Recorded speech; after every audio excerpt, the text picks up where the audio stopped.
bonsoir à tous. Vous êtes 250 étudiants des premières années, deuxième année, troisième année, master, quelques professionnels, quelques conférenciers. Merci beaucoup, c'est notre premier événement de l'année au Cercle Droit et Liberté. On est une toute nouvelle association et vous nous faites l'honneur de votre présence. Pour un premier événement, c'est super. Donc voilà, je vais vraiment vous remercier. Et remercier évidemment quelques personnes à qui on doit beaucoup au nom du Cercle Droit et Liberté. Donc je tiens particulièrement à remercier le BDE Carrière Juridique et le Parlement des étudiants de Grenoble qui, par leur publicité, nous ont permis de faire de cet événement une réussite. Donc voilà, c'est important de reconnaître à qui l'on doit aussi cette émulsion, cette présence. Aux professeurs également, Mathieu, voilà, le couple Mathieu incontournable dans la faculté de droit, merci beaucoup pour votre présence. D'autres universitaires auraient voulu venir, malheureusement ils n'étaient pas disponibles ce soir-là.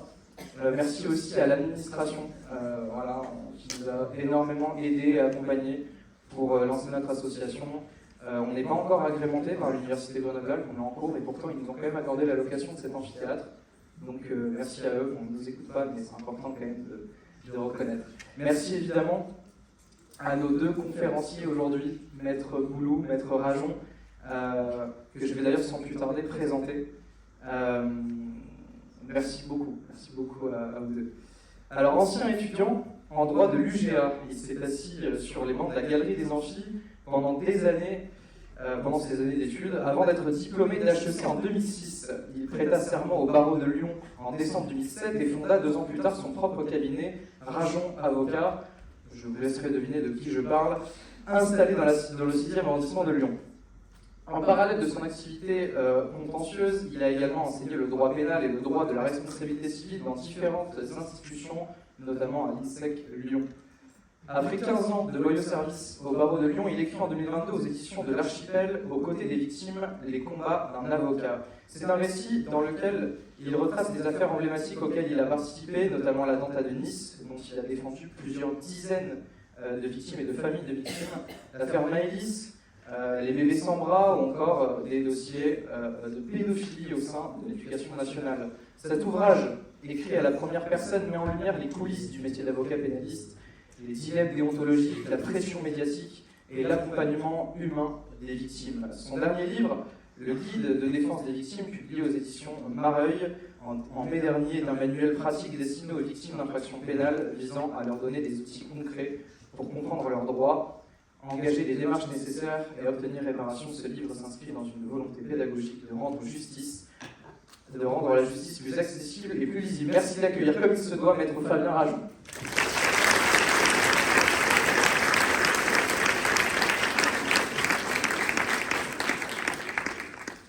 Vous n'hésiterez pas à me corriger si jamais j'ai commis quelques petites erreurs.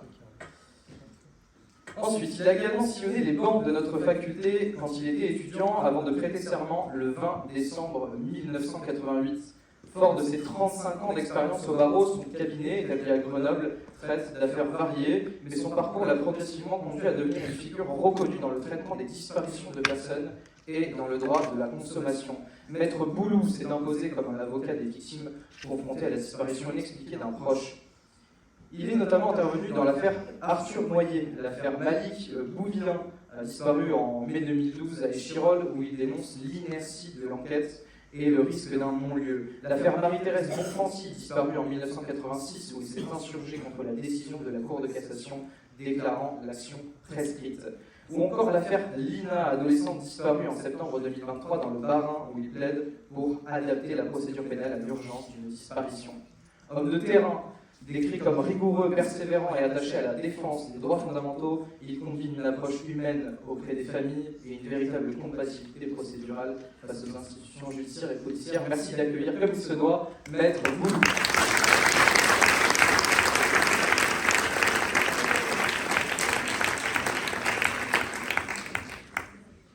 Par ailleurs, je vous invite également à rester attentif dans les prochains mois au travail de Maître Boulou, qui plaidera devant la Cour de cassation en assemblée plénière sur une affaire qui fera sûrement date. Je vous laisserai aborder la question vous-même. vous serez à mon avis plus compétent que moi. Vous devrez aussi être doublement attentif, puisque Maître Boulou travaille sur la publication d'un ouvrage sur les failles de l'institution judiciaire, et plus particulièrement sur le manque de moyens donnés aux procédures d'enquête. Pour les étudiants rigoureux, on va passer au vif du sujet, qui ont bien rempli le formulaire d'inscription avant de venir, d'ailleurs je vous vois ceux qui se sont inscrits, pas deux fois. Vous avez dû voir que j'ai posé une question, on a posé une question pour un petit sondage. Pensez-vous que le système pénal français est laxiste? Alors, on était assez surpris de voir qu'il y avait quand même un consensus qui s'est formé, puisque plus de 75% des étudiants inscrits considèrent la justice comme laxiste. Donc j'en viens à ma première question. N'y a-t-il pas déjà un malaise avec la notion même de laxisme pénal, qui est relative à la perception de chacun? Et c'est pourquoi, Maître Rajon, je vous prierai de convenir d'une définition avant que vous, Maître Boulou, vous puissiez nous faire quelques rappels de notions de droit pénal pour aiguiser notre regard. Merci beaucoup. Merci Vincent et merci aux équipes du Cercle Droit et Liberté pour cette invitation. Je suis très heureux d'être avec vous toutes et tous, d'être aux côtés également de Bernard, mon cher confrère Bernard Boulou, avec qui on a partagé des moments très forts dans le cadre de notre exercice professionnel. Et puis merci également à cette faculté de Grenoble, l'Université de Grenoble. Je voudrais partager avec vous un petit ressenti. Cet amphi 1, là où nous sommes, c'est bien toujours l'amphi 1. C'était l'amphi à rentrée de la fac de droit en 1999. J'avais 19 ans. Mon frère était étudiant à la fac de Grenoble, ici. Et il me dépose juste devant l'amphi en me disant Fabien, mais on est lundi, c'est 9h-5, il faut que tu veilles. C'est parti pour tes études de droit. L'amphi était plein, je suis arrivé un peu en retard d'ailleurs, c'était 9h01, 9h02. Et l'amphi était plein, je n'avais pas trouvé de place, mais quelques années plus tard, j'ai pu trouver ma place au sein de cette fac, j'ai pu trouver ma place au sein de la profession. Et si j'ai peut-être un message à vous transmettre à titre liminaire, c'est de vous dire que vous trouverez votre place et que vous avez un avenir, il suffit d'y croire, effectivement de travailler un peu, d'avoir un intérêt, un goût pour la matière juridique, une passion aussi, mais je ne me fais pas de souci pour vous, vous trouverez sans difficulté votre voie. Et celles et ceux d'entre vous qui sont en début de parcours universitaire, n'ayez aucun doute, l'avenir vous tend les bras. Voilà, c'est un petit propos liminaire pour lancer cette soirée sous le bon auspice. Alors le laxisme judiciaire. Moi, j'ai envie de vous parler de ma pratique professionnelle et de mon regard sur l'institution judiciaire. Déjà, premier point, Vincent Séguier l'a dit, et je pense qu'il a entièrement raison de le dire, cette notion de laxisme, à mon avis, elle est subjective, elle est éminemment personnelle. Vous allez peut-être considérer que l'institution judiciaire est laxiste quand vous écouterez à la radio tel ou tel fait divers et la réponse qui aura été donnée par l'institution judiciaire à tel ou tel fait divers. Vous allez sûrement la considérer moins laxiste, cette institution judiciaire, quand votre père, votre mère, votre frère seront placés en garde à vue et qui seront confrontés au cheminement d'une affaire pénale. Vous la trouverez peut-être laxiste, cette institution judiciaire, quand vous aurez votre cousin, votre petit-cousin, votre petit-neveu, votre petit frère, qui sera renversé par un chauffard dans les rues de Grenoble, et vous apprendrez que le dit chauffard a été certes mis en examen, qu'il est présumé innocent, mais qu'il est placé sous contrôle judiciaire et qu'il ne va pas dormir à Vars ce soir alors qu'il a été mis en examen ce matin même devant un magistrat instructeur à Grenoble. Le laxisme, selon moi, c'est quelque chose de tout à fait subjectif. On peut évoquer les statistiques, on peut parler chiffres, mais je voudrais surtout vous parler de ce ressenti-là et de la position qui peut être la vôtre face à l'institution judiciaire, selon que vous soyez mis en cause, victime, proche de victime, proche de mis en cause. Premier point. Deuxième point, je vous dirais que c'est une notion qui est également subjective selon le moment que l'on va prendre en considération. Parce que la réponse de l'institution judiciaire, la réponse pénale, ce n'est pas simplement, à mon sens, la décision pénale définitive, c'est-à-dire le jugement ou l'arrêt de cour d'appel. c'est aussi tout le parcours qui va être imposé à la personne mise en cause. En d'autres termes, vous me dites si vous suivez, je vais vous donner quelques exemples. Vous pouvez avoir une réponse policière qui va être sévère, voire drastique, et très attentatoire aux libertés, et in fine, une réponse judiciaire qui peut paraître plutôt clémente, voire même laxiste. Quelques exemples. On va prendre l'exemple d'une affaire où un prévenu a été reconnu coupable, il a été condamné à 2 ans d'emprisonnement avec sursis, pourquoi pas un sursis probatoire, c'est-à-dire un sursis assorti de certaines obligations, peine qui peut, par exemple, pour une affaire de cambriolage, paraître relativement clémente. Okay. Néanmoins, il ne faut pas considérer simplement la décision pénale en tant que telle. Il faut considérer, à mon avis, tout le cheminement. Et donc, quand vous entendez à la télé, à la radio, telle personne condamnée à telle peine d'emprisonnement avec sursis, telle peine de jour amende, oui, ok, le premier réflexe, c'est de se dire, bon, a priori, c'est pas très sévère. Ok, est-ce qu'on vous a parlé des modalités du placement en garde à vue? Est-ce qu'on vous a dit que la personne a fait l'objet d'une perquisition avec 15 policiers ou gendarmes armés qui ont défoncé la porte, avec des chiens renifleurs, qui avaient des armes, devant des enfants de 3, 4 et 5 ans, devant l'épouse qui n'a rien compris et qui est réveillée à 6 h du matin, le même mari qui va être menotté devant l'épouse et devant les enfants, emmené manu militari par les équipages de gendarmerie et de police pour une garde à vue, dont l'épouse ne sait rien du tout, dont évidemment les enfants ne savent rien du tout. La maison est complètement en vrac, après cette perquisition, tout cela est parfaitement légal par ailleurs. Ensuite, la personne placée en garde à vue va faire l'objet, avant ces auditions, de ce qu'on appelle l'anthropométrie, c'est-à-dire on va prendre des empreintes, on va la prendre en photo, on va vérifier si elle paraît dans certains fichiers, notamment le fichier du TAJ, traitement des antécédents judiciaires. Et ensuite, cette personne, qui n'a jamais eu affaire à la justice, va se retrouver questionnée pendant des heures. Alors, vous avez passé des examens, vous avez le stress de l'examen, de bien réviser, d'être bon quand vous passez un examen.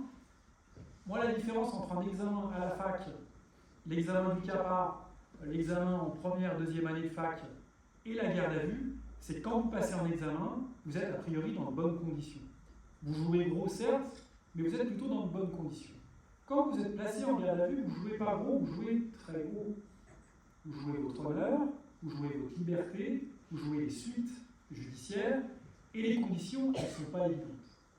Et donc, ce que je veux vous dire par là, c'est que la personne qui va être placée en garde à vue, elle va être placée sous l'ascendant des enquêteurs, qui vont chercher à déstabiliser cette personne, pour essayer d'obtenir des aveux. Tout cela est éminemment déstabilisant, alors peut-être pas forcément déstabilisant pour le délinquant d'habitude, qui a 15 mentions à son casier judiciaire, qui est multirécidiviste, et qui finalement peut être considéré qu'il est plutôt dans des conditions de confort en établissement carcéral par rapport à son lieu de résidence habituel. Pourquoi pas, j'entends. Mais pour des gens qui n'ont jamais été confrontés à la justice pénale, je peux vous dire qu'une garde à vue, qui plus est une garde à vue renouvelée, pour certains d'entre vous qui ont pratiqué la procédure pénale, vous savez que la mesure de garde à vue est de 24 heures, elle peut être renouvelée, 48 heures, au-delà dans certains cas spécifiques. Une mesure de garde à vue, psychologiquement, ça peut être terrible. Je reviens à ce que je vous disais, quand effectivement les médias vous annoncent une réponse pénale dans telle affaire, est-ce qu'ils vous disent que la garde à vue elle était terrible? Est-ce qu'ils vous parlent de la porte qui a été défoncée par les enquêteurs lors de la perquisition, des chiens renifleurs, des hommes armés, de la garde à vue, des questions qu'on va vous poser à nauséam, à telle enseigne que vous allez être rigoureusement épuisé? Est-ce qu'on va vous dire qu'on va vous passer d'un commissariat à un autre commissariat pendant la nuit, en réalité pour vous empêcher de dormir et pour venir vous déstabiliser encore plus psychologiquement? Est-ce qu'on va vous dire également qu'à l'issue de la garde à vue, vous allez déférer devant le procureur de la République, admis au petit dépôt? Je vous passe les conditions d'hygiène du petit dépôt, c'est juste sordide, pour ensuite être présenté à un juge d'instruction qui, à nouveau, va vous poser des questions. Voilà. Et ensuite, éventuellement, être placé en détention provisoire ou sous contrôle judiciaire. Donc, évoquer le laxisme ou la sévérité de la justice, pour moi, c'est aussi se poser la question de la temporalité. Qu'est-ce qu'on regarde? Est-ce qu'on regarde la décision finale? À la fin des fins, il a été condamné à 2 ans avec sursis, il s'en tire plutôt bien. Ou est-ce qu'on regarde la totalité de la chaîne? Donc pour répondre à la question de Vincent, je dirais que cette question de laxisme, elle est subjective selon votre point de vue, premier point, et subjective également selon le moment auquel on va se placer. Et moi, pour considérer la réponse d'une institution judiciaire, eh bien, je prends finalement toute la chronologie de l'affaire. Voilà ma réponse à cette question.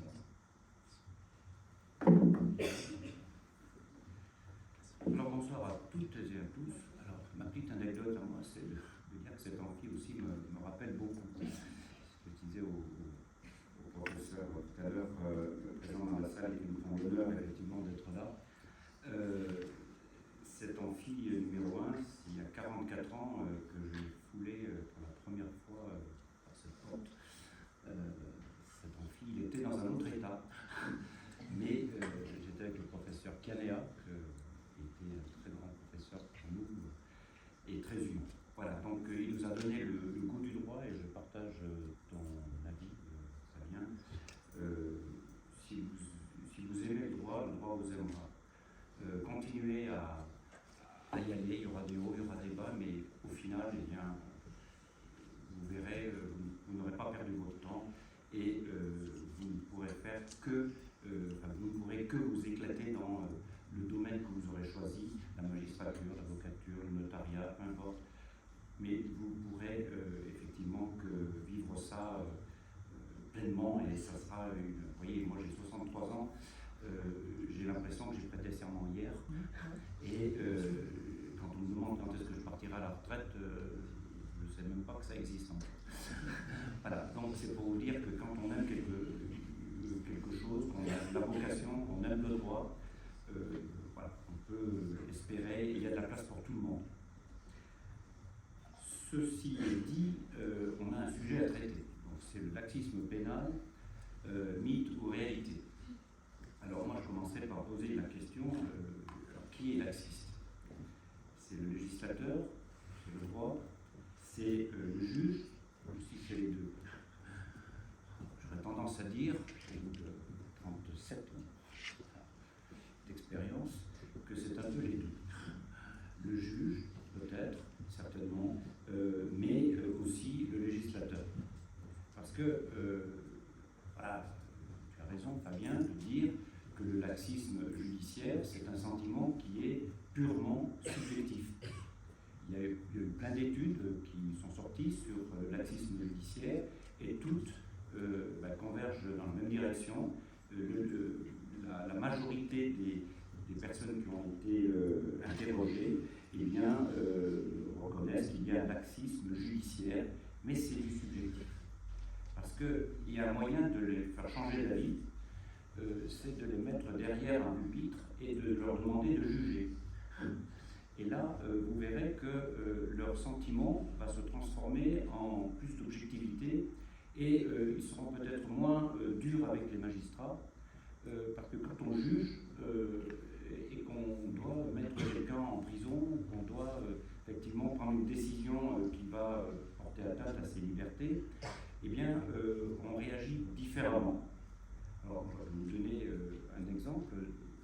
J'ai beaucoup de gens, mais vous en croiserez également dans votre parcours, étudiantin mais également professionnel, quand on va vous dire j'ai été tiré au sort pour être juré, j'ai pas bien forcément envie d'y aller, etc. Est-ce que j'y vais, etc. Je leur dis toujours allez-y, mais ventre à terre. Allez-y ventre à terre parce que c'est là où vous allez voir ce qu'est la justice et ce qu'est juger. Nous, on défend les avocats. Mais juger, c'est peut-être encore beaucoup plus difficile que de défendre. Vous voyez? Donc, le fait de juger, alors je viens un peu en contre-pied de Fabien Centraux, parce que je connais suffisamment Fabien qui lui dit. Mais cela dit, voilà, le laxisme, c'est du subjectif, mais quand on touche du doigt le fait de juger, eh bien, à ce moment-là, on réagit autrement et on comprend mieux certaines décisions. Alors, effectivement, on m'a demandé de donner 2-3 notions de droit pénal. C'est vrai qu'on parle de laxisme, on dit mais cette décision, elle est trop clémente quand on regarde la gravité de l'infraction qui est commise, qui est reprochée, et la sanction qui est donc donnée, infligée, on se dit mais que font les juges? Et pourtant, on a une échelle des peines qui est quand même énorme. Je vais vous donner un exemple tout simple. Vous violentez sévèrement un policier ou un gendarme, l'échelle des peines est énorme. Est énorme. Ça peut aller jusqu'à 10 ans. D'accord? Combien, j'ai les pourcentages, combien de peines ont été prononcées à plus de 5 ans, à près de 10 ans, pour des infractions contre les policiers ou contre les gendarmes? Je vais vous dire que ça ne dépasse même pas les 20%. Est-ce du laxisme? Est-ce de la compréhension de la part des juges des faits qui se sont passés, qui se sont déroulés, la temporalité, comme le disait tout à l'heure Fabien? J'en sais rien. Mais il y a forcément quelque chose qui s'est passé entre la commission de l'infraction et la décision qui a été rendue. Alors qu'est-ce qui s'est passé? Il s'est passé que vous avez un juge qui a des obligations professionnelles. Mais le juge, lui, il applique le droit. Il est censé appliquer le droit. Donc il applique la règle de droit. La règle de droit, c'est qui? C'est le législateur qui l'instaure. Et le législateur lui dit, là, vous avez le droit d'aller au minimum, et là, vous pouvez aller jusqu'à tel maximum. Mais vous ne pouvez pas descendre, vous ne pouvez pas aller au-delà. Et à l'intérieur de tout ça, le juge, il va choisir la peine. Il va choisir la peine comment? En fonction déjà de l'infraction, la caractérisation de l'infraction, et il va choisir la peine en fonction de la personnalité de la personne qui doit être jugée.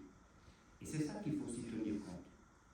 Le juge ne peut pas juger sans tenir compte de la personnalité. C'est pour ça que, sans entrer trop dans le détail, mais devant beaucoup de juridictions, tribunal correctionnel, mais surtout la cour d'assises, vous avez des enquêtes de personnalité qui sont faites, et vous avez des enquêtes psychologiques, voire des enquêtes psychiatriques. Des médecins qui sont là et qui le savent pertinemment. Il y a des enquêtes psychiatriques pour connaître le passé, l'historique, la psychologie de la personne qu'on a à juger. Et le juge, avec tout ça, il doit dire, bon, il y a une gravité de l'infraction qui a été commise, mais moi, je vais maintenant aussi devoir adapter la peine qui est proposée par le législateur à la personnalité du mis en cause. Et quand il est tout seul, le juge, même trois, derrière le pupitre dans la salle des délibérés, c'est pas comme derrière un café, un comptoir de café. Un comptoir de café, la peine de mort serait rétablie assez rapidement. Mais là, non, on doit respecter des règles. Donc vous avez des juges qui effectivement doivent respecter des règles, et il y a un minimum, un maximum, et puis il y a des mesures que le législateur lui dit, il faut tenir compte, par exemple, d'être clément, c'est des circonstances atténuantes. Alors parfois il y a des circonstances aggravantes. C'est quand une commission en groupe, par exemple, en réunion, c'est une circonstance aggravante. Quand vous attaquez quelqu'un avec une arme, c'est une circonstance aggravante. Mais parfois il peut y avoir des circonstances atténuantes. Donc le juge doit tenir compte de tout ça, et ça, lui, il connaît le dossier. Mais celui qui est à l'extérieur, qui lit l'article dans la presse le lendemain, il ne connaît pas tout le dossier, il ne connaît pas toute la psychologie de la personne qui a été mise en cause. On connaît tous les deux un individu qui s'appelle Nordal Lelandais, on l'appelle comme ça. C'est un gars qui a une personnalité tout à fait spéciale. Tout à fait spéciale. C'est un grand manipulateur, enfin bon, on va passer là-dessus. Et la cour d'assises de Chambéry, c'était la première qui a donc condamné Lelandais, c'est quelqu'un qui, c'est une cour qui a dû, il y avait entre les jurés et les juges professionnels, qui ont quand même dû écouter des experts, des psychologues, personnalités, psychiatres, pour essayer de déterminer qui était cet individu, comment il fonctionnait, etc., avant de le juger. On est obligé de faire ça. Et la cour d'assises, elle a apprécié la sanction à Chambéry en premier, en fonction de la personnalité et de sa façon de réagir tout au long de l'audience. Et la sanction a été sévère à Chambéry, encore plus sévère justement à Grenoble parce qu'effectivement il s'agissait d'une mineure. Mais là encore à Grenoble, on a recommencé à analyser sa personnalité parce qu'on ne juge pas quelqu'un comme ça. Donc je peux vous dire que j'ai eu des retours après le procès de Chambéry, qui était donc la première condamnation, où on nous disait mais il n'a pas pris assez. Il a pris 20 ans. C'était ou 20 ou 30. C'était pas 25. C'était ou 20 ou 30, parce que c'est la loi qui est comme ça. Donc, je leur ai dit, mais nous, on s'en fiche de la peine. La peine, elle appartient à la justice. Ce qui nous intéresse, nous, c'est la culpabilité. Je voulais qu'il soit condamné pour meurtre, et non pas pour corps mortel et entraîner la mort sans intention de la donner. À Grenoble, ça a été pareil. Il y a eu une sanction qui a été à la hauteur, d'abord de la gravité de l'infraction elle-même, des infractions elles-mêmes, mais aussi de la personnalité de l'individu. Vous comprenez ? Donc, les juges, est-ce qu'ils ont bien jugé à Chambéry ? Est-ce qu'ils ont bien jugé à Grenoble ? Je dirais oui, ils ont bien jugé, parce que nous, on connaît le dossier. On sait exactement qui était le personnage. Et vous voyez, c'est un travail difficile. Alors, si vous voulez vraiment apprécier le laxisme des magistrats, eh bien, je vous conseillerais, moi, d'aller de temps en temps en correctionnel pour vous faire une idée, vous écoutez toute l'affaire et vous vous dites, ben, qu'est-ce que j'aurais jugé ? Et vous attendez le délibéré pour voir si vous êtes dans le vrai. Je parle aussi à des consoeurs qui sont là et qui pratiquent donc la profession.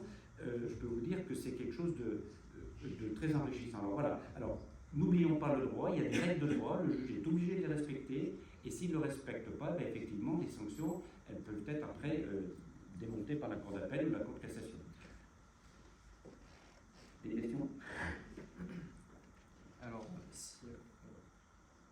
si vous avez terminé sur les notions introductives, je propose de passer à la suite, en effet, même de rentrer dans le vif du sujet par un sujet populiste, si je peux me permettre, parce que beaucoup de jeunes juristes, beaucoup de jeunes même en général, s'indignent souvent. On retrouve cette idée sur les réseaux sociaux, mais même à la faculté. Voilà, on a beaucoup d'étudiants qui vont nous dire comment ça se fait que des violeurs peuvent être moins sanctionnés que des dealers en France. On tombe souvent sur ce parallèle-là. Alors, de là, quelle remarque est-ce que vous feriez sur ce type de préjugé, ou non d'ailleurs, très répandu dans la perception des jeunes dans la justice française? Donc voilà. Merci pour votre réponse. Je vous laisse décider. Oui, donc la question est de savoir, alors est-ce on peut parler de préjugés, la question de savoir, si j'ai bien compris, pourquoi le violeur serait jugé moins sévèrement que... moi, je défends j'ai beaucoup d'affaires, aussi bien en partie civile que en agresseur, en matière d'agression sexuelle ou de viol. J'ai pas l'impression, je trouve que ça a changé. Voilà. Depuis, on va dire, largement 5 ans, je pense, mais ça c'est mon expérience, j'en ai un peu partout en France, de ces dossiers, comme Fabien, mais je trouve que la justice est devenue de plus en plus sévère pour ce qui concerne les agressions sexuelles et les viols. Alors après, il faut savoir que dans ces affaires-là, c'est la parole de l'un, souvent, contre la parole de l'autre. Donc tout va dépendre, c'est un peu l'objet de mon livre en cours, tout va dépendre de la manière dont les enquêtes sont menées.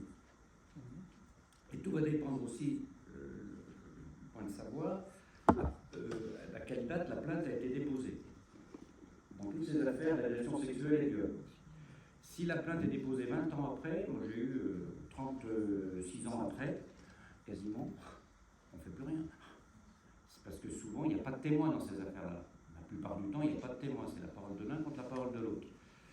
Si on a des enquêteurs qui sont très bien formés, si on a des enquêteurs qui font très bien leur travail, qui écoutent, qui vont rechercher l'indice, le moindre indice, vraiment avec beaucoup d'acharnement, on peut arriver à trouver une solution et à faire condamner une personne. Et si on n'y arrive pas, eh bien, beaucoup de plaintes pour agression sexuelle ou pour viol vont se terminer par des relax ou par des sanctions minimes. On va sanctionner parce qu'il ne faut pas faire de la peine à la victime, mais ça va se terminer par des sanctions minimes. Mais quand les dossiers sont bien ficelés, et de plus en plus je trouve que les enquêteurs sont de plus en plus mieux formés, je pense, les dossiers arrivent quand même devant le juge d'instruction ou devant le tribunal correctionnel ou la cour d'assises, eh bien avec des résultats qui sont de plus en plus sévères. Moi, je reconnais pour des attouchements, pas plus tard qu'il y a 3 semaines à Grenoble, ça se montait, je crois que ça faisait 11 ans que les accouchements avaient eu lieu, 11 ans après on a le jugement, eh bien c'était 2 ans d'emprisonnement, sursis probatoire, avec toutes les peines complémentaires accessoires, c'est énorme. 11 ans après, c'est énorme pour celui qui subit, la personne qui est mise en cause, parce que 11 ans après, se prendre une sanction comme ça, c'est très dur. Mais vu de l'autre côté du public, c'est pas grand-chose. Et là, on tombe dans le subjectif. Vous voyez, un viol, ça peut aller jusqu'à 20 ans, s'il n'y a pas de circonstances aggravantes. Mais ça va aussi, devant certaines juridictions, ça peut être une dizaine d'années. Alors tout va dépendre aussi de l'endroit où vous allez commettre l'infraction. Parce que la même infraction commise dans un autre département ne sera pas sanctionnée de la même manière. En matière d'agression sexuelle, c'est la même chose. Par exemple, je vais vous donner un autre domaine qui peut vous intéresser. Si vous vous faites arrêter pour conduite en état alcoolique dans la région savoyarde, haute-savoyarde, iséroise, vous risquez gros. Vous risquez gros. Parce qu'effectivement, il y a une politique pénale des parquets qui fait que, effectivement, les sanctions sont sévères. Et si vous allez un peu dans le nord, où bon, c'est un peu plus habituel, ça sera un peu plus clément. Peut-on parler de laxisme? Voilà. Donc, tout va dépendre. Il n'y a pas une justice uniforme pour la même infraction à Paris, comme à Grenoble, comme à Lille. Vous voyez, c'est assez différent. Donc, pour les viols, je pense, moi, pour terminer sur le viol, ou les agressions sexuelles, c'est de plus en plus sévèrement réprimé. Pas assez pour les victimes, mais je pense que du côté avocat, je pense que ça commence, nous, quand on prend 2 ans, 3 ans, on n'est pas content en tant qu'avocat, parce qu'on se dit, ils ont eu la main l'autre. Bon, quand on est du côté de la personne mise en cause. Le dealer, j'en défends pas beaucoup, j'en ai même pas du tout. Donc je ne peux pas vous dire, mais j'assiste à des audiences correctionnelles, je trouve, moi, que les dealers s'en tirent bien. Et très sincèrement. Je trouve qu'ils s'en tirent bien. Il y a beaucoup de dealers qui repartent libres comme l'air. Et il y a beaucoup de... Alors, tout dépend de ce qu'on appelle dealer, hein, ce que vous mettez dans la case dealer. Mais si vous mettez celui qui est assis sur la chaise et qui attend, ou alors si vous mettez celui qui va donc être un peu plus impliqué dans le trafic, bon, je ne pense pas qu'il soit plus sévèrement puni pour l'instant. Ça dépend de l'étage. Hein. Bien sûr, si c'est un gros trafiquant, c'est sûr qu'il ira à Marseille ou ailleurs. Mais le petit trafiquant commun qu'on a à Saint-Bruno, etc., je ne pense pas que la sanction soit véritablement... Parce qu'ils ne recommenceraient pas, vous savez, ils sortent, ils vont se réinstaller. Tout de suite derrière. Il y en a un, il est passé 7 fois en même pas 1 mois devant le tribunal correctionnel de Grenoble. C'est du laxisme. Peut-être que si on avait mis une bonne sanction tout de suite, peut-être qu'il serait serait pas revenu aussitôt. Voilà. Donc, moi, je reste un peu partagé sur ça. Je pense que c'est un préjugé. L'un n'est pas... Le violeur n'est pas moins sanctionné que le petit dealer. Ça, c'est mon point de vue. Mais vous pouvez pas le partager.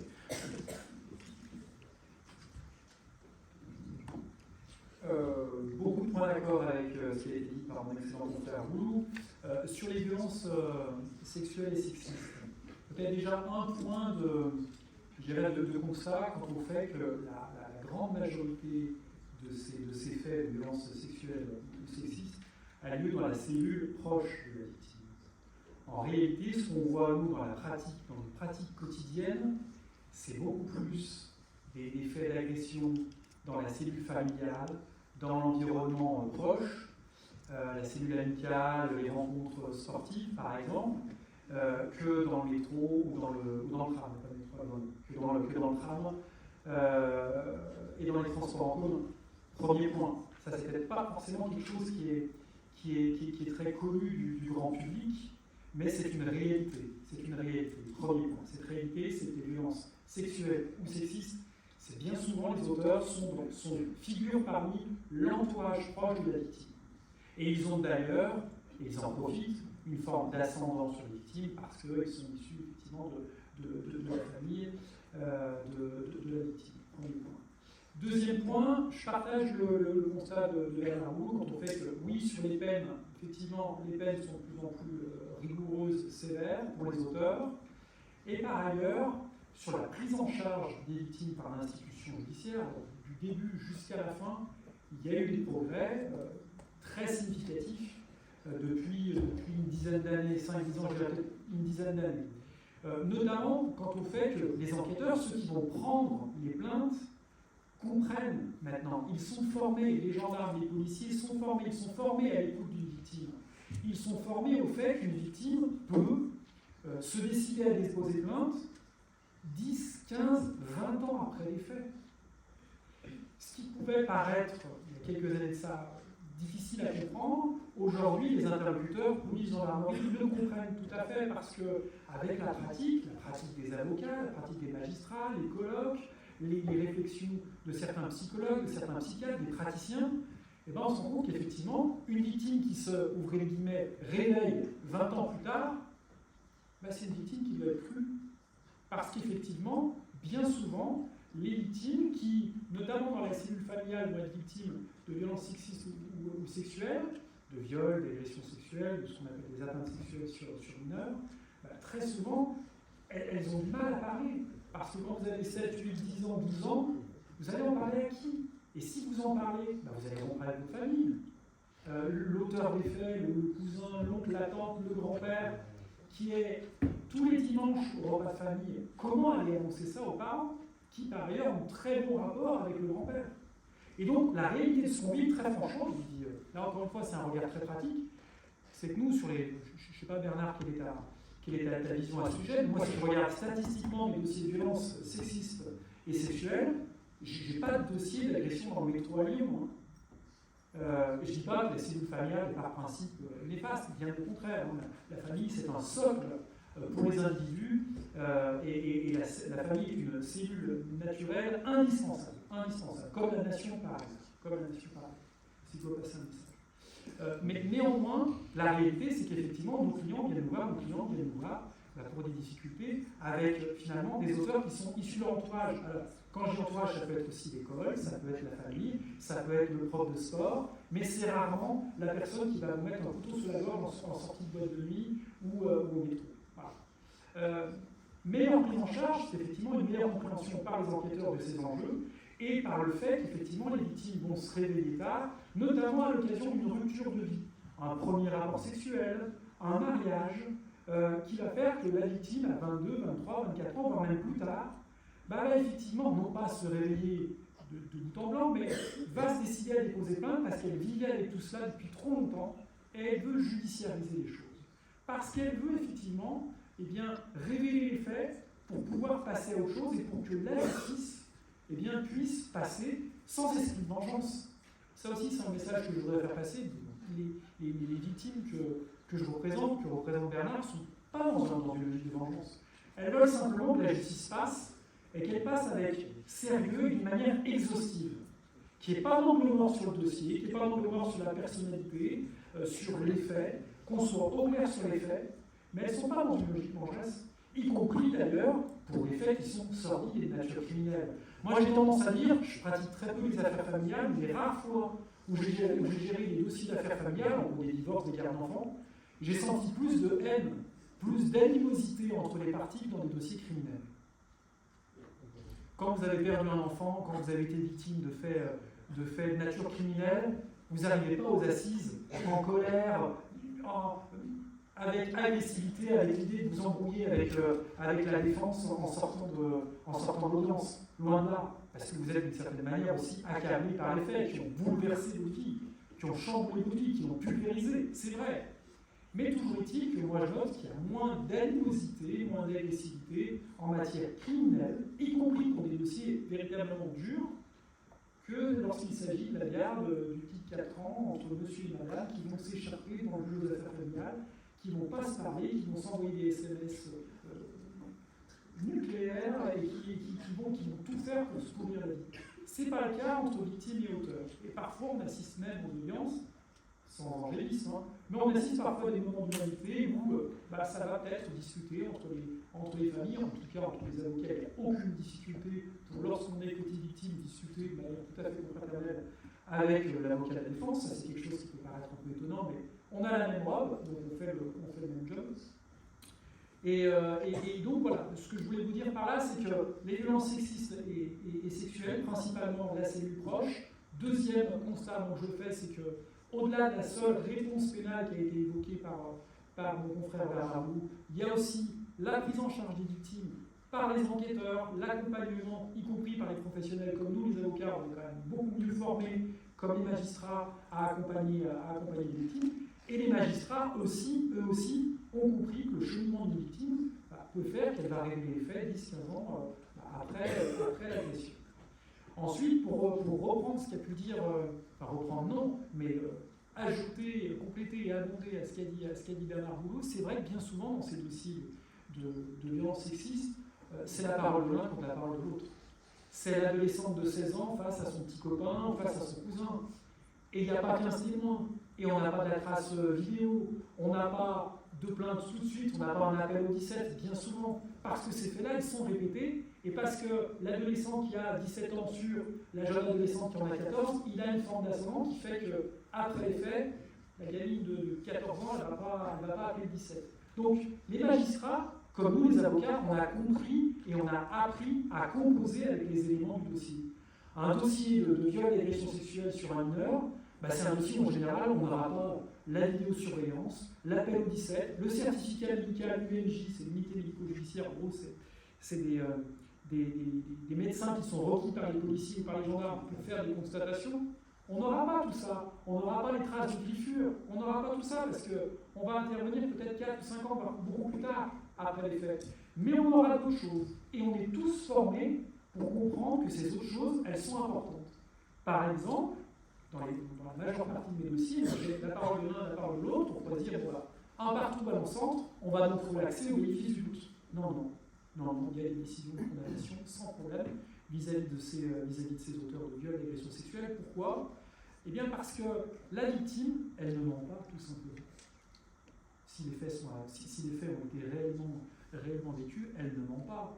Et donc, elle va être entendue à plusieurs reprises, lors de plusieurs temporalités, et son récit sera toujours rigoureusement le même, sur des éléments essentiels, l'acte de pénétration sexuelle par exemple, mais également sur des petits points de détail. Est-ce que la porte était ouverte ou est-ce qu'elle était fermée? Est-ce que la lumière était allumée ou est-ce qu'elle était éteinte? Est-ce qu'il y avait un bruit de voiture ou est-ce que les copains sont passés dans la cuisine pour aller au frigo ou pas? Sur tous ces éléments-là, la victime, croyez bien, elle se souvient de tout. Il n'y a pas de souci. Alors que l'auteur, lui, il va être, vous passez cette expression triviale, il va être foireux. À la fois foireux sur les faits en tant que tels, elle était consentante ou j'ai pas effectué tel attouchement ou autre, mais également sur les points de détail. Et ces points de détail-là, les enquêteurs, qui ont été formés à tout cela, eh bien, ils vont les mettre en exergue et ils vont justement démontrer l'incohérence du récit de l'auteur par rapport à la cohérence et à la solidité du récit, du narratif de la victime. Et c'est ce qui fait que, in fine, dans ces dossiers-là, qui sont des dossiers évidemment difficiles à juger pour les magistrats, c'est vrai, eh bien on a des décisions de culpabilité et les auteurs ne passent pas entre les mailles du filet. Et puis il y a une autre évolution de notre droit, c'est la création des cours criminelles départementales, vous en avez peut-être entendu parler, des juridictions qui statuent bien souvent sur ce genre de faits et qui permettent à des affaires qui sont des affaires de nature criminelle, qui normalement passent aux assises, alors qui pouvaient être correctionnalisées dans les tribunaux correctionnels, certes, mais d'éviter l'aléa des assises. Parce que ce genre d'affaires, jugé par un jury populaire, il y a un aléa parce que monsieur ou madame X tiré au sort sur les listes municipales pour siéger aux assises, eh bien, n'ont pas forcément la même appréhension, la même compréhension, le même niveau, je dirais, technique pour appréhender ce genre d'affaires.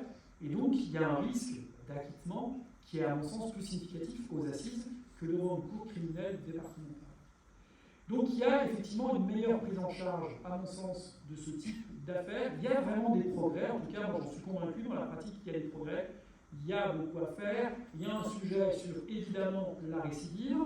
Qui ne doit pas être occulté, loin de moi l'idée de verser dans l'angélisme, mais en revanche, moi je constate que maintenant, vous allez dans un commissariat, dorénavant, vous allez dans un commissariat, vous allez dans une brigade territoriale de gendarmerie, vous commencez à évoquer ces faits-là, tout de suite vous êtes pris au sérieux.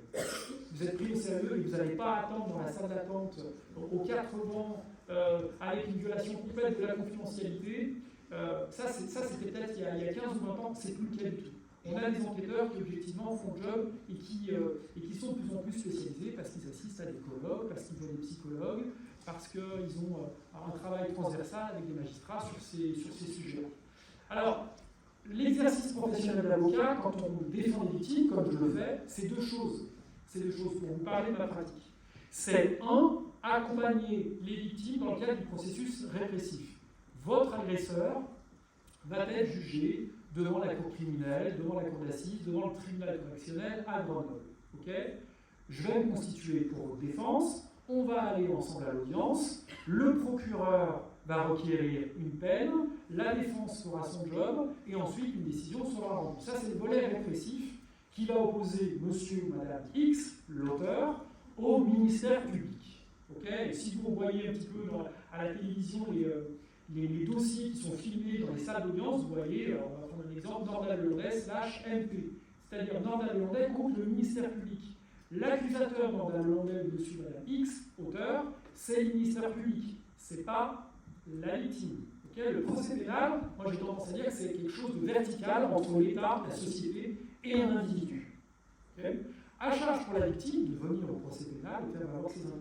Et ça, c'est le deuxième volet de notre job d'avocat en défense des victimes.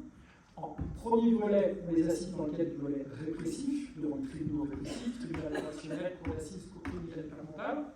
Deuxième volet, l'indemnisation des victimes. Et là aussi, alors on n'est pas sur le sujet du laxisme en tant que tel, de la répression, c'est vrai, mais sur la prise en compte des intérêts des victimes, là, je dois vous dire que, ouais, objectivement, le droit est plutôt au rendez-vous, voire vraiment au rendez-vous. Les montants d'indemnisation accordés aux victimes, le processus d'indemnisation est beaucoup plus efficace qu'il y a quelques années, avec notamment, je pense, un progrès majeur, c'est la création du FGTI, Fonds de garantie des victimes de terrorisme et d'autres infractions, je crois bientôt fini. Ce fonds de garantie, à quoi il sert? À quoi sert-il? Votre agresseur, qui vous a planté un couteau sous la gorge, qui vous a agressé sexuellement, bien souvent n'est pas solvable. On va donc saisir la CIVI, qui est une juridiction autonome, affiliée à chaque juridiction, à chaque tribunal judiciaire, vous avez une CIVI, une commission d'indemnisation des victimes d'infraction. On va aller devant la CIVI et on va, je vous brosse le tableau rapidement, on va demander la condamnation du fonds de garantie à couvrir votre indemnisation. En d'autres termes, on va obtenir une décision, mais l'avantage par rapport à d'autres procédures, c'est que cette décision qui va vous allouer 10, 15, 20 000, 100 000, 500 000 euros, 50 000 euros, 500 euros, je vise bien évidemment large, cette décision-là, elle sera exécutée sans difficulté, puisque une fois que je reçois ma décision de la CIVI enjoignant fonds de garantie à indemniser mon client, eh bien j'écris au fonds de garantie et je reçois mon chèque libellé à l'ordre de l'État dans les 15 jours. Alors qu'auparavant, bien difficile, on avait des décisions toujours intéressantes à l'encontre de l'auteur, et quand vous avez un auteur qui vous dit qu'il va vous payer par 10 euros mensuels ou 50 euros parce qu'il travaille en prison, et que le préjudice il est à 150, 200 000 euros, bon courage. Voilà un progrès. À l'origine, le fonds de garantie, comme son nom l'indique, FGTI, il a été créé pour les victimes de terrorisme, sous l'impulsion de Mme Rudeski, Françoise Rudeski, qui était elle-même victime, je crois, de l'attentat de RER à Saint-Michel. Et donc l'idée, c'était de se dire, quand vous êtes victime d'un acte de terrorisme, c'est une vie qui est pulvérisée, et c'est un préjudice qui est monumental. Vous ne pouvez plus exercer votre activité professionnelle, vous êtes polytraumatisé, voire handicapé, vous avez un déficit fonctionnel permanent qui est colossal, vous avez besoin de quelqu'un qui va vous assister au quotidien pour votre douche, manger, votre toilette. Ça coûte énormément d'argent. Et donc on peut être très vite sur des sommes colossales. Ne serait-ce que parce que vous ne pouvez plus accéder à votre chambre, à l'étage, à votre salle de bain, qu'il va falloir prendre un architecte, casser la maison et mettre la chambre, la salle de bain au rez-de-chaussée, aménager votre cuisine. Bilan 250 000 euros minimum. Ok ? Tout ça coûte beaucoup d'argent. Et donc si on obtient une très belle décision condamnant M. X à vous verser 600 000 euros, 1,2 million, mais que M. X il est insolvable, eh bien la décision, vous allez l'afficher sur votre frigo, vous en serez très content, mais elle ne servira à rien. Raison pour laquelle le FGTI a été créé à l'origine pour les victimes de terrorisme, et maintenant on a le I et autres infractions. Et donc maintenant, toutes les victimes de graves dommages corporels, il faut une ITT ou 31 jours, d'ITT, bref, on va dire les dommages corporels qui commencent à être sérieux, on va directement, en tout cas moi je ne me pose plus la question, je vais directement devant la CIVI et je fais condamner le fonds de garantie. Alors, laxisme, vous allez me dire, mais c'est le fonds de garantie qui paye, c'est donc le contribuable qui paye, et monsieur X, mon agresseur, il n'a pas payé. Alors, les choses sont un peu plus complexes, et j'en vais terminer sur ce point-là. Le fonds de garantie, ensuite, va se retourner contre l'auteur, en lui disant, monsieur X, vous avez été condamné pour agression sexuelle, pour vol avec violence, pour violence sur personne dépositaire d'autorité publique en date du temps devant tel tribunal à Grenoble. Moi, fonds de garantie, j'ai été condamné à payer à Madame Y ou à Monsieur Y, la victime, 500 000 euros. Ben, je vous demande 500 000 euros plus une majoration. Mais simplement, ce travail-là, de recouvrement des sommes, ben, ce n'est pas la victime, son avocat ou un huissier de justice qui va le faire à coût de 20 ou 50 euros par mois. C'est le fonds de garantie qui le fera, et nous, on sera indemnisés et on recevra nos chèques commissionnés. Ça, c'est des progrès. Voilà, ça, c'est des progrès. On n'est pas tout à fait Vincent sur le sujet, effectivement, du laxisme et de la réponse pénale, mais on est clairement sur des progrès que moi, je veux saluer très clairement, sur la prise en charge des victimes. Merci beaucoup pour ces précisions, pour ces nuances face aux préjugés que peuvent avoir parfois les étudiants en droit. On aimerait aussi aborder une autre question qui nous tenait à cœur. On le voit souvent dans les médias, on parle d'une potentielle refonte du système pénal en l'étendant aux mineurs. Alors, c'est le docteur Maurice Berger. Pour ceux qui ne le connaissent pas, c'est un docteur, pour le coup, vraiment un docteur dans la médecine, qui a été précurseur, notamment sur l'avortement. C'était l'un des premiers à pratiquer les avortements clandestins, c'est connaître pour ça. Donc il n'y a pas longtemps, en 2021-2022, il me semble, il a sorti un livre sur justement la nécessité de refonder notre système pénal pour l'étendre aux mineurs. On a vu, notamment au lendemain de la mort de Naël dans les émeutes, ça a emballé la chronique, beaucoup d'observateurs abordaient cette question-là, et donc on voulait avoir votre regard là-dessus, maître Rajon. Merci beaucoup. Oui, j'avais pris 2-3 notes là-dessus, je vais les retrouver.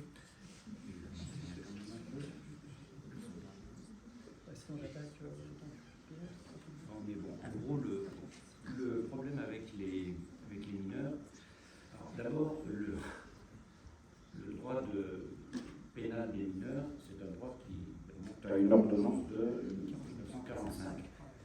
J'étais pas né. Donc c'est pour vous dire que c'est ancien et cette loi, cette ordonnance a été prise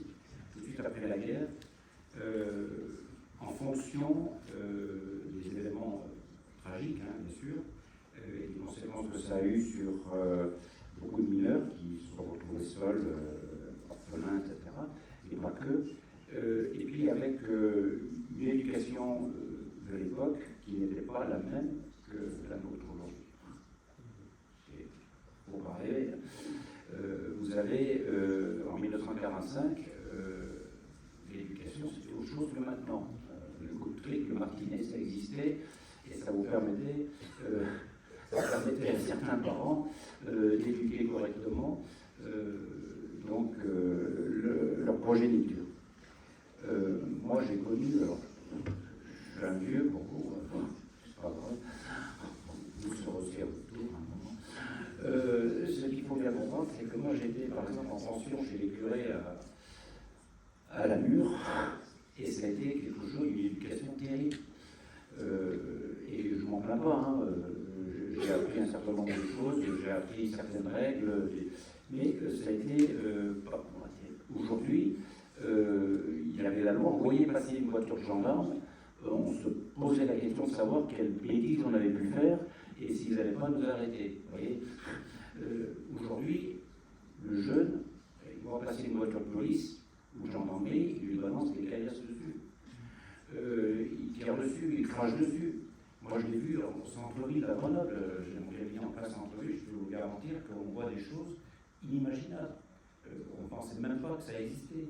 Ce sont des gamins qui n'ont plus d'éducation parce qu'ils n'ont plus les parents, ils n'ont plus l'encadrement, il n'y a plus rien. C'est pas de leur faute de tout le temps, c'est pas ce que je veux dire.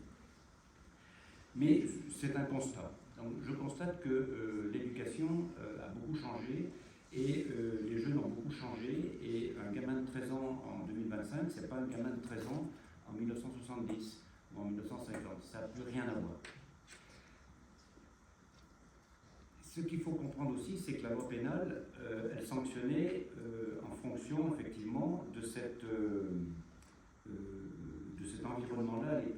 Parce qu'aujourd'hui, on se sert de cette ordonnance de 45 et de ses évolutions, bien sûr, mais ça n'a pas tant évolué que ça, de ces évolutions pour dire moi j'ai moins de 13 ans, moins de 15 ans, je vais peut-être pouvoir faire des conneries sans être sanctionné.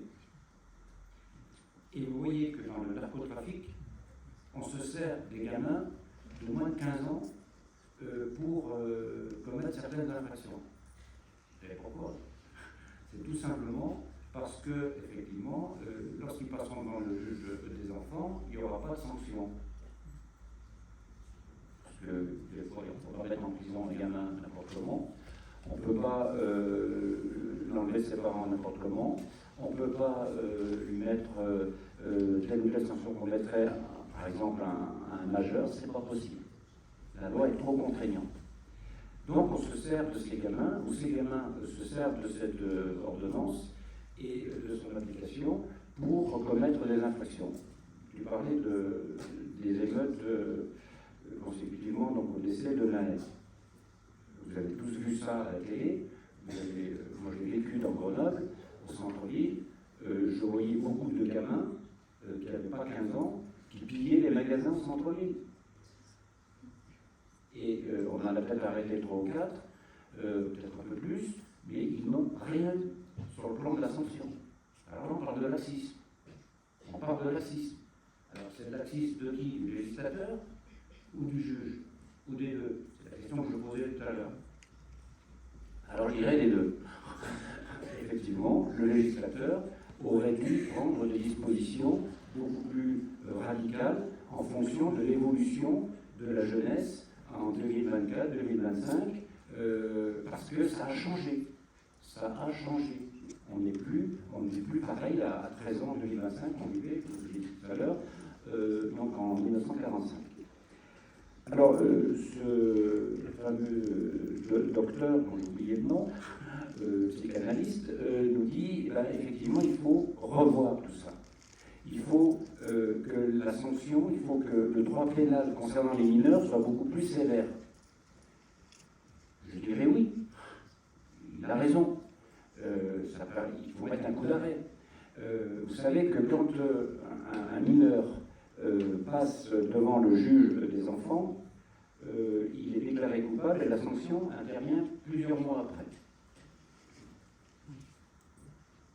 Alors, vous imaginez le gamin qui a un casier judiciaire long comme le bras, un casier judiciaire, qui est connu des services de la justice, de la police, qui connaît le juge aussi bien que nous, parce que c'est comme ça que ça se passe, hein, souvent ils se connaissent bien, eh bien, on va lui dire, eh bien, je vais te déclarer coupable aujourd'hui, mais je vais te condamner dans 6 mois, dans 9 mois.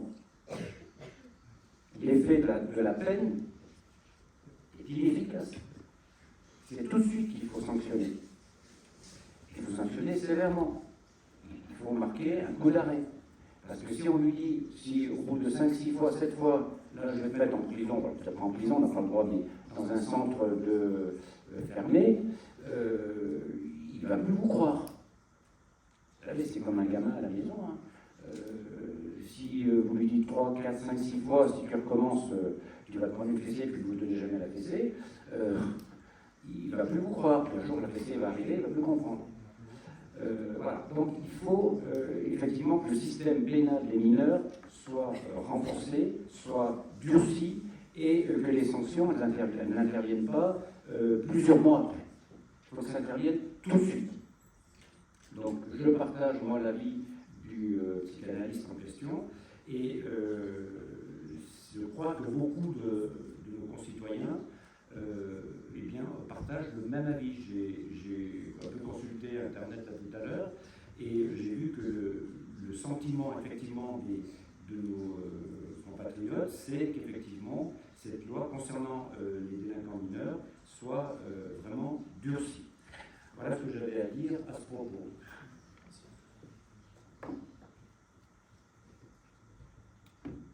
J'ai pas grand-chose à rajouter. Moi, j'ai pas grand-chose à rajouter, sinon on s'accroche peut-être à un totem avec cette ordonnance de 45. On a peut-être cette mauvaise habitude en France de s'accrocher à des totems et d'ériger certains textes comme intouchables. Il faut, je pense, prendre en compte les évolutions de nos sociétés. Il faut prendre en compte des données factuelles, objectives, comme par exemple l'augmentation de la délinquance statistique, comme par exemple le sentiment d'insécurité chez beaucoup de Français. Il faut que la puissance publique soit aussi en mesure de répondre à tout cela. Les principes fondamentaux doivent s'allier d'un principe également d'efficacité. Donc l'institution judiciaire, elle doit balancer entre d'une part le respect des libertés individuelles et d'autre part la répression. Mais il ne faut pas non plus, je dirais, perdre de vue la question de l'efficacité de notre politique pénale. L'efficacité de la politique pénale, parce que sur le terrain, on a des gendarmes, on a des policiers qui font le job, effectivement, mais qui parfois se désespèrent de la réponse pénale, notamment s'agissant des mineurs. Alors, moi, des dossiers, je suis venu pour parler de ma pratique, des dossiers concernant les mineurs, j'en ai finalement assez peu. Ce que je peux vous partager aujourd'hui sur ma pratique, c'est que je vois en revanche, quand je vais au Palais à Lyon, très souvent, effectivement, plutôt des jeunes qui sont dans les coursives du Palais de justice de Lyon, un peu comme chez eux, qui sont plutôt tranquilles et qui n'ont pas conscience de la sacralité du moment, et qui sont en audience pour accompagner un copain, comme il serait finalement au cinéma ou au supermarché, si je caricature un petit peu. Donc, à mon sens, cette ordonnance de 1945, qui date de 1945, c'est un truisme de dire ça, j'en ai conscience, mais néanmoins c'est un totem, et je pense qu'il faut savoir se détacher de certains totems pour regarder la réalité de la situation de la délinquance en France, regarder ce qui a été dit effectivement par mon confrère de Boulot quant au fait que les mineurs sont utilisés dans certains cas de violence urbaine, de trafic de stupes, et que respecter nos principes tout en étant dans certains cas impuissants, je pense que c'est d'une certaine manière aussi trahir notre démocratie. Donc je pense qu'effectivement, il faut qu'on aille vers une adaptation de notre droit, faire en sorte que les grands équilibres de procédures puissent être respectés, oui bien sûr, mais qu'on arrive à avoir une efficacité sur certains sur certains sujets de délinquance, notamment la délinquance des mineurs. Donc là, pour le coup, ouais, je pense qu'il y a des progrès à faire. Il y a aussi une autre difficulté, mais j'en ai pour 2 secondes. J'ai par exemple, je parle d'expérience, j'ai une affaire à la GERS à Lyon, c'est la grande criminalité, où j'interviens pour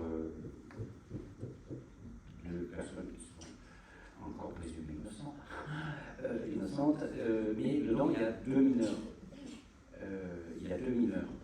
C'est une procédure qui met en cause 7 personnes, plus 2 mineurs. L'instruction s'allonge, mais quand on va juger cette affaire, on va juger ça selon 2 juridictions. Il y aura une juridiction qui va juger les mineurs pour la même affaire, et une juridiction, donc la cour d'assises, la GIRS, à Lyon, qui va juger les majeurs. Les victimes sont les mêmes, que ce soit... voilà.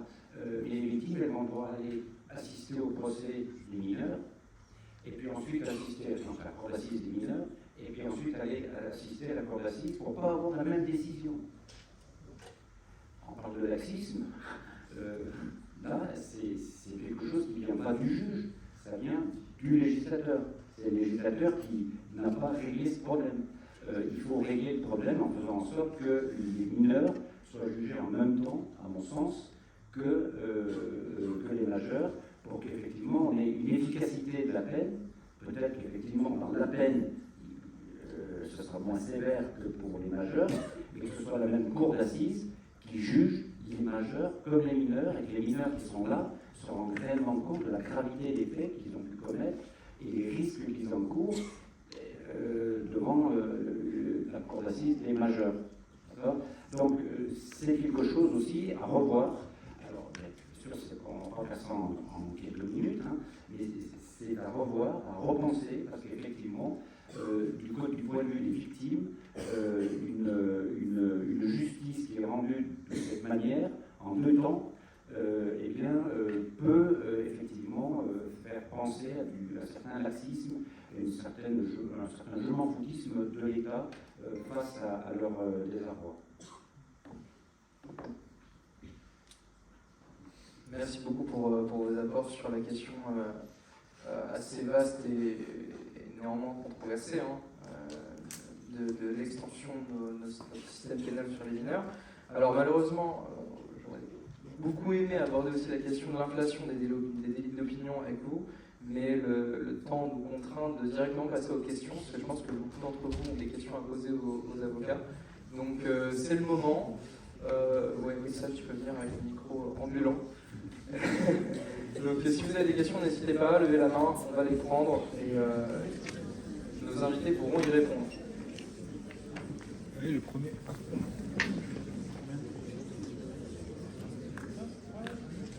Bonjour. Bonjour maître. Je voulais vous poser une question. Vous avez quoi comme conception de la prison en fait? Parce que la prison c'est un peu le summum à l'échelle des peines. Et je veux savoir quelle vision vous avez de la prison. Est-ce qu'elle est là pour apprendre? Est-ce qu'elle est là pour punir? J'aimerais bien savoir votre avis. Merci. Mon frère, vous complétera sûrement. Moi, je vois le milieu carcéral comme en premier lieu le moyen d'isoler un individu de la société, pour éviter notamment la récupération de la récidive. Premier point. Deuxième point, est-ce que c'est un lieu qui permet à la personne de s'amender, de progresser? Le constat, je pense qu'il est assez largement partagé par les praticiens, hélas non. Pour des raisons liées notamment à la surpopulation carcérale, aujourd'hui se veut de faire en sorte que la prison puisse permettre une réinsertion. Il est aujourd'hui un vœu pieux. En revanche, elle a quand même cette utilité. C'est d'une part aussi la dimension infamante de la peine d'emprisonnement. Dans la société, la peine d'emprisonnement ferme, le mandat de dépôt, ça reste quelque chose de marquant et d'infamant, premier point. Et puis deuxième point, ça permet d'isoler les individus. Mais d'une manière générale, plus générale, sur la réponse pénale, j'ai envie de vous dire, la réponse pénale, ça aussi c'est très subjectif. Parce que vous êtes simplement condamné à 6 mois d'emprisonnement avec sursis simple. Si vous êtes un délinquant d'habitude, multirécidiviste, vous en sortez très bien. Si vous êtes inséré, vous avez une famille, vous avez des enfants, vous travaillez depuis 15-20 ans, vous avez construit votre vie, vous avez une notoriété dans votre quartier, dans votre ville, dans votre village, vous avez, je sais pas, des responsabilités au tennis club ou au club d'escalade, vous prenez 6 mois d'emprisonnement avec sursis, ça se sait, votre réputation, elle est ruinée. Donc la sanction pénale, et comme d'ailleurs toute la chaîne pénale, c'est à appréhender aussi vis-à-vis de la personne qui en subit les foudres. Donc la prison, on va prendre un exemple d'actualité, 5 ans d'emprisonnement ferme, exécution provisoire, mandat de dépôt égal, vous avez tous en tête Nicolas Sarkozy, il y en a qui suivent. Oui, c'est évidemment infamant pour un président, un ancien président de la République, mais moi j'ai des dossiers où j'ai des personnes qui sont poursuivies notamment dans des dossiers de droit pénal des affaires, en d'autres termes, pour avoir commis des infractions pénales, non pas parce qu'ils s'inscrivent dans un parcours de délinquance, pas du tout, non pas même parce qu'ils ont eu eux-mêmes conscience d'avoir enfreint la loi. Bien souvent, les chefs d'entreprise, pour les citer, vont prendre des avocats, vont monter des activités en prenant des conseils, des experts comptables, des avocats vont être persuadés de la légalité de leurs pratiques et vont se retrouver un jour avec des enquêteurs de la brigade financière qui viennent à 6 h du matin défoncer leur porte. Et je vous parlais des épouses, je vous parlais des enfants, je vous parlais des 10-15 policiers qui vont venir chez vous armés devant vos enfants. Et moi j'ai tendance à considérer que ces gens-là, que je peux défendre parfois, ils ne sont pas dans l'univers pénal habituel. Mon client qui va être perquisitionné chez lui à 6 h du matin pour des faits qui relèvent du droit pénal du travail, il ne sortait pas de farce, il ne sait pas ce que c'est qu'une garde à vue. Quand vous avez été confronté à 10-15 reprises à une garde à vue, bon ok, vous avez plutôt vos habitudes. Quand en revanche, vous avez construit votre vie, vous êtes entouré d'un certain entourage, vous avez vos interlocuteurs habituels, avec peut-être aussi un certain confort autour de vous. La garde à vue, elle va être d'autant plus difficile. Alors la détention, on va faire un puissance 100. Est-ce que c'est exponentiel? Donc encore une fois, je dirais voilà, les deux points saillants, les deux traits saillants de l'incarcération, c'est l'isolement d'une part, la volonté d'amender, mais j'y crois pas trop. En revanche, ayons en tête que l'incarcération, la prison, comme d'autres aspects de la réponse pénale, tout ça est assez subjectif parce que pour Monsieur X ou pour Madame Y, l'effet va être complètement différent, c'est le jour et la nuit. Moi j'ai des clients qui ont été placés en garde à vue, mais qui n'ont pas pu encaisser les rafales de questions qui sont prises de la part des enquêteurs, qui sont parfaitement dans leur droit de questionner évidemment une personne placée en garde à vue, qui évidemment ne commettent pas de violence physique, que les choses soient claires. Les violences physiques en garde à vue, c'est infinitésimal. L'immense majorité, la quasi-unanimité, l'unanimité de nos forces de l'ordre sont exemplaires dans leur pratique professionnelle, il faut le dire. Et si vous entendez d'autres discours, soyez en mesure de répondre là-dessus. Parce que le métier de policier et le métier de gendarme, ce sont des métiers qui sont éminemment difficiles. Éminemment difficiles. Et il est important aussi que la société soutienne nos forces de l'ordre. En revanche, c'est vrai aussi qu'une garde à vue, ça peut vous chambouler.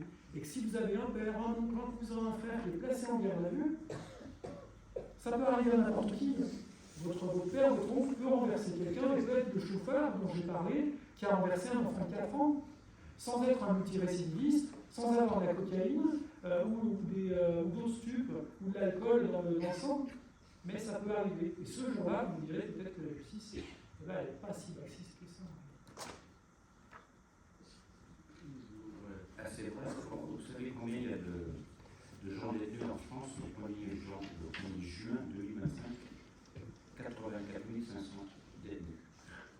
Et parmi ces détenus, il y en a un quart qui sont des détenus provisoires. C'est-à-dire qu'ils sont présumés innocents. C'est-à-dire qu'il y a quand même pas mal de détenus qui ne sont encore pas condamnés, qui ne sont pas déclarés coupables, qui sont en prison, mais en réalité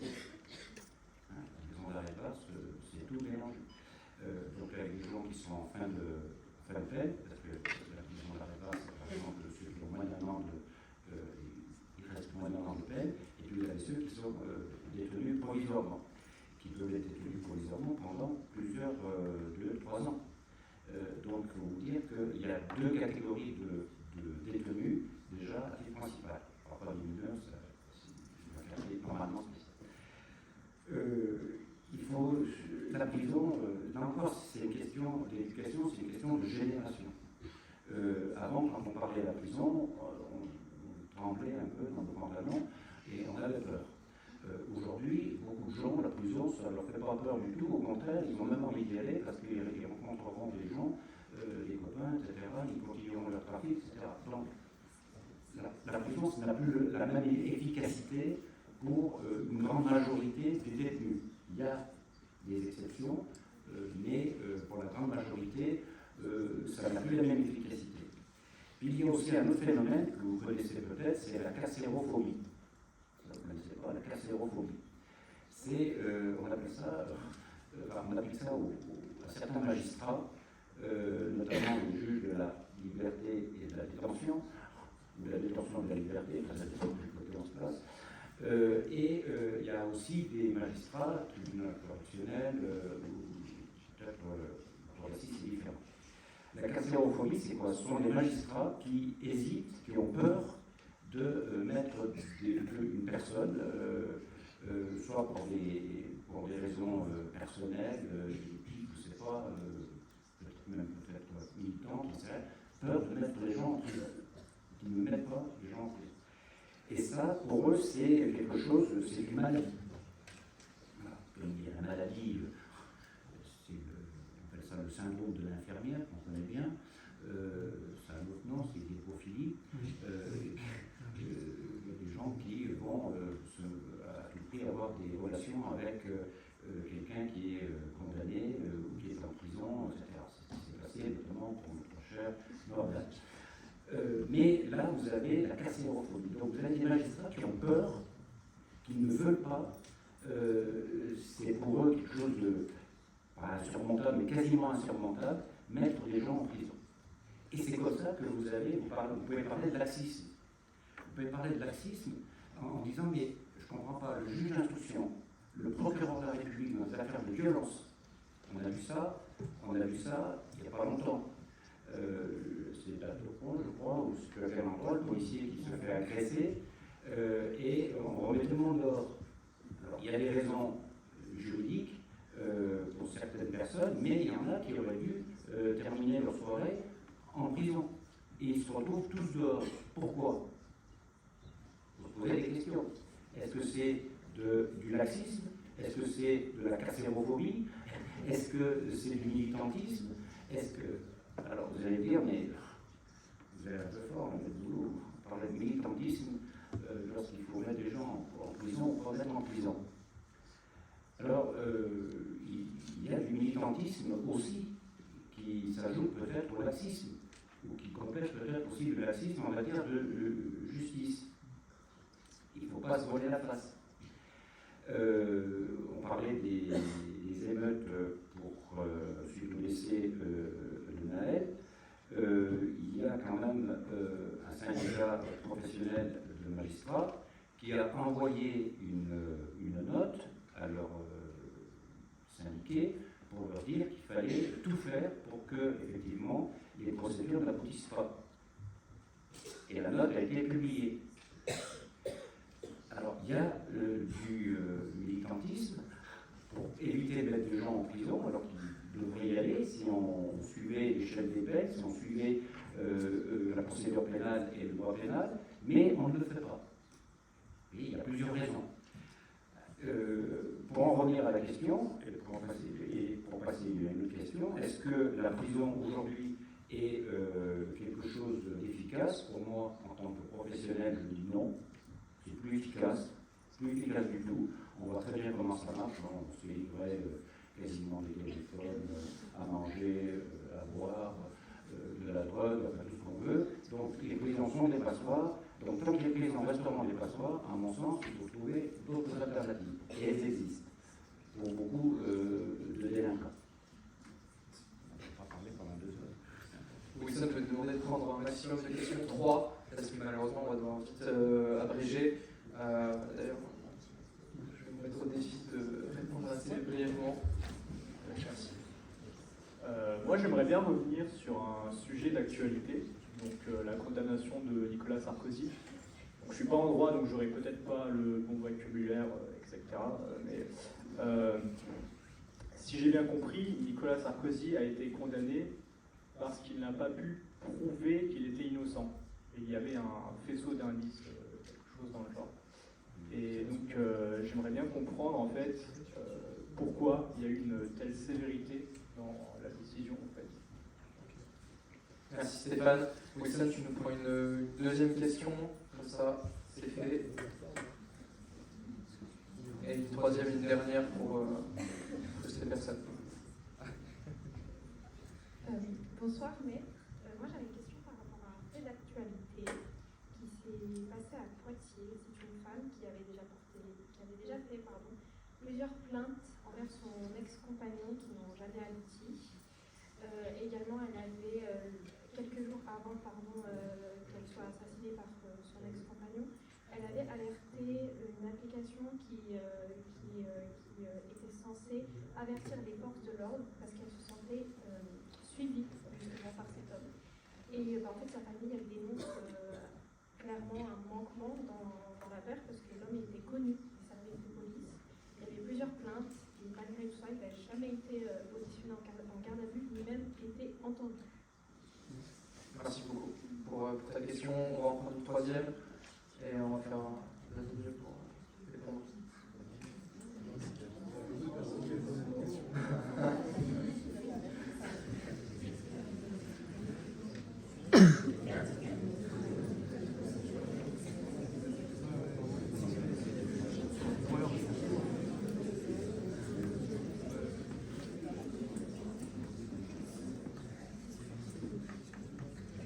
Alors, moi, en fait, on entend souvent parler dans les médias, notamment de l'augmentation de l'insécurité, qui est souvent instrumentalisée par des partis en fait différents, pour diverses raisons d'ailleurs. En fait, on entend souvent parler en fait d'une augmentation du sentiment d'insécurité. On entend souvent parler d'une augmentation des délits, d'une augmentation de la délinquance, en fait, du fait qu'en France, on se sente beaucoup moins en sécurité qu'il y a 30 ou 40 ans, ou même 40 ou 50 ans par exemple. Je voulais savoir si, en fait, cette augmentation de la sécurité qui est globale et cette augmentation en fait, de la délinquance qui est ressentie en fait, dans divers partis politiques ou même au sein de la population française en général, si c'était un fantasme ou alors si c'était une réalité, on va dire, une réalité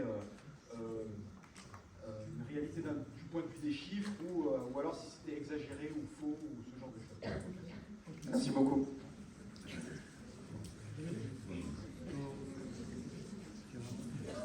Alors, première question, c'était, si j'ai bien compris, Nicolas. Nicolas, pas celui qui paye, pas il a payé cher. Donc, alors, la question exacte, c'était, si j'ai bien compris, il n'a pas pu prouver son innocence. Il faut savoir qu'en droit pénal, le droit pénal, c'est un droit strict, et la personne qui est mise en cause n'a pas à prouver son innocence. C'est le procureur de la République, l'avocat général, qui doit prouver sa culpabilité. Voilà. Donc il ne faut pas inverser les choses. C'est au procureur de la République, au parquet général dans l'espèce, de rapporter des indices, des faisceaux d'indices, des éléments qui permettent de démontrer qu'il a reçu de l'argent, qu'il a participé à cette infraction, à ces infractions, et tant que cette preuve n'est pas rapportée par la partie qui poursuit, eh bien, normalement, il doit être relaxé. D'ailleurs, il a été relaxé pour plusieurs autres infractions, mais pas pour une. Alors, l'infraction qui a été retenue, Fabien ne me dira pas, c'est le wagon qu'on a raccroché à la locomotive pour, à mon sens, faire en sorte qu'on le retienne dans les liens de la prévention. Bon, après, il y a 400 pages, je ne les ai pas lues, j'irai les lire, mais voilà. Alors, la seule question qu'on peut se poser, c'est la question, mais je ne veux pas m'étendre trop là-dessus, c'est la question de l'exécution provisoire. Là encore, l'exécution provisoire, c'est le législateur qui l'a décidé, elle s'applique régulièrement devant les juridictions, donc ce n'est pas une première. Et pourquoi l'a-t-on appliquée ici alors que le parquet général ne l'avait pas repris?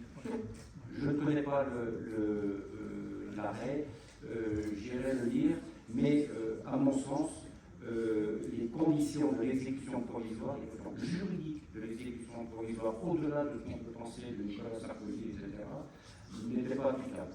À mon sens, je ne suis pas le seul à dire, il y a d'autres juristes et magistrats qui le disent. Ce n'est pas quelqu'un qui allait récidiver, qui n'allait pas se représenter aux élections, ce n'est pas quelqu'un qui allait partir à l'étranger, on l'aurait retrouvé assez facilement. Donc moi, à mon avis, il y avait plein, en plus il y avait des garanties de représentation, il y avait tout ce qu'il fallait, on aurait pu attendre l'arrêt de la Cour d'appel. Bon, ça, c'est un point de vue de quelqu'un qui n'a pas lu le jugement, donc qui l'émet avec réserve et qui les réserve plus express. Pour passer à la seconde question, à la deuxième question, pardon, c'est la fameuse alerte application, enfin, c'est une histoire de violence conjugale, et il y avait une application qui a fonctionné, malgré tout, mais c'était les plaintes précédentes qui n'ont pas eu de suite.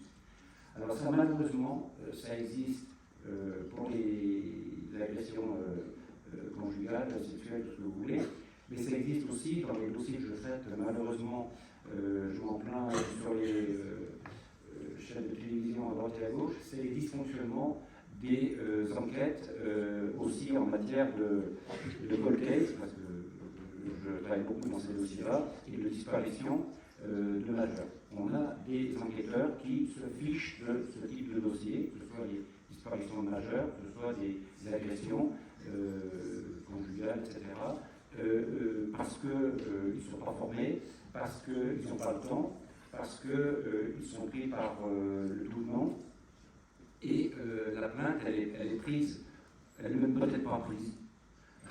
Moi, j'ai des affaires, que je vais relater d'ailleurs dans mon ouvrage, où effectivement, les plaintes, une personne militaire qui disparaît dans l'Ain, 4 ans après, les gendarmes continuent à dire à la famille que le procureur est informé, l'enquête se poursuit. Quand je récupère, je prends l'affaire en main, je demande tout notamment le dossier au procureur de la République, il n'a jamais eu connaissance du dossier. J'ai saisi le juge d'instruction et 3 ans après, on a retrouvé le corps et l'assassin. Voilà. Voilà, des enquêtes comme ça, il y en a plein. C'est ce que j'appelle les dysfonctionnements des services d'enquête. Et là, c'est malheureux. Effectivement, la famille va pouvoir engager la responsabilité de l'État, même pas la responsabilité de l'agent qui n'a rien fait, ou de l'enquêteur qui n'a rien fait, ou du commissaire de police qui n'a rien fait. J'ai des affaires, je citer le nom de Chalon-sur-Saône. Si vous voulez commettre une infraction, vous allez là-bas, il ne se passe jamais rien. Voilà. Je suis obligé de saisir la police des polices pour effectivement faire sanctionner des comportements inadmissibles. Et effectivement, voilà, c'est comme ça. Donc, effectivement, la famille aura, à mon avis, gain de cause dans combien d'années, on n'en sait rien, mais il ne faudra pas qu'elle lâche parce que des comportements comme ça, c'est inadmissible. Et moi, je les combats quasiment quotidiennement. J'ai une affaire, par exemple, de disparition à Sarajevo. On a l'ambassade et le service de la frappe nord, oui, c'est ça, de l'armée française, qui ne font rien, malgré tous les éléments qu'on a pu leur donner. Et on est obligé, si vous voulez, j'ai saisi un juge d'instruction, et on est obligé de se battre d'abord contre les institutions, contre les enquêteurs, pour les faire avancer. Il y a un moment donné, on peut comprendre les familles qu'elles se plaignent de ça, et quand encore il n'y a pas de décès, ça peut aller, mais quand il y a un décès, c'est dramatique. C'est dramatique. Et ça, il ne faut pas laisser faire. Et nous autres avocats, on a l'obligation, effectivement, de réveiller les services de justice et d'enquête, et on a les moyens. Le code de procédure pénale nous donne beaucoup de moyens. Troisième question et dernière question, le sentiment d'insécurité et de délinquance, est-ce que c'est du fantasme? Non, c'est pas un sentiment, c'est la réalité pour moi. Je fais pas mal de pénal, comme Fabien. Je pratique les juridictions un peu partout en France comme Fabien. Je peux vous dire que les salles de correctionnels sont pleines. Alors il y a toutes sortes d'infractions. Ça peut aller des infractions de la chasse, ça peut aller de l'environnement, ça peut aller... vous allez par exemple aux audiences de correction correctionnels concernant les infractions routières, ça ne les emplit pas. On fait même des audiences spécifiques dans la salle du cour d'assises, pour vous dire que il y a du monde au Portillon. Mais voilà, donc ça ne les emplit pas. Ce qu'il faut savoir, c'est qu'on a plus de moyens aujourd'hui qu'il y en avait avant. Je ne peux pas dire qu'il y a peut-être plus d'infractions aujourd'hui qu'avant, sauf que ça c'est mieux maintenant. Maintenant, c'est mieux donc l'infraction, on a plus de possibilités de déposer plainte ou avec les réseaux sociaux, on peut dénoncer, etc. Ça se sait. Mais les tribunaux ne les emplissent pas. Dernier point, mais juste, c'est un peu de la technique, les tribunaux correctionnels sont pleins, mais ils pourraient être encore beaucoup plus pleins, si vous permettez l'expression, si on n'appliquait pas les peines de substitution. La comparution pour reconnaissance de culpabilité à la préalable, il y a des tas de gens, et ça ne les emplissent pas le vendredi à Grenoble. Et toutes les personnes qui disent bon ben moi je reconnais la culpabilité comme ça ne passe pas devant le tribunal correctionnel, ils sont en train d'aller autant. Voilà, ça ne va pas dans les salles correctionnelles. D'accord. Donc il y a des infractions qui passent à huis clos, qui sont jugées à huis clos, comme ces infractions-là, qui passent devant le délégué du procureur, etc. Ça on ne le voit pas, mais elles existent. Et puis vous avez les salles correctionnelles qui sont publiques, et là, ben, vous verrez, allez faire un saut, c'est très instructif. Bernard a tout dit. Je reviendrai juste sur notre ancien président de la République. Il a été effectivement relaxé sur la plupart des infractions. Une a été retenue, c'est l'association de malfaiteurs. Cette infraction, elle est très spécifique. Alors, Bernard vous l'a dit, effectivement, un prévenu n'a pas à faire la démonstration de son innocence, c'est au parquet, au procureur de la République de démontrer la culpabilité. Et par ailleurs, autre principe dont vous avez dû, je pense, apprendre les termes en droit pénal, c'est le principe d'interprétation stricte de la loi pénale. En d'autres termes, tout ce qui est inscrit dans le code pénal est interdit, tout ce qui n'est pas inscrit dans le code pénal est autorisé. Okay.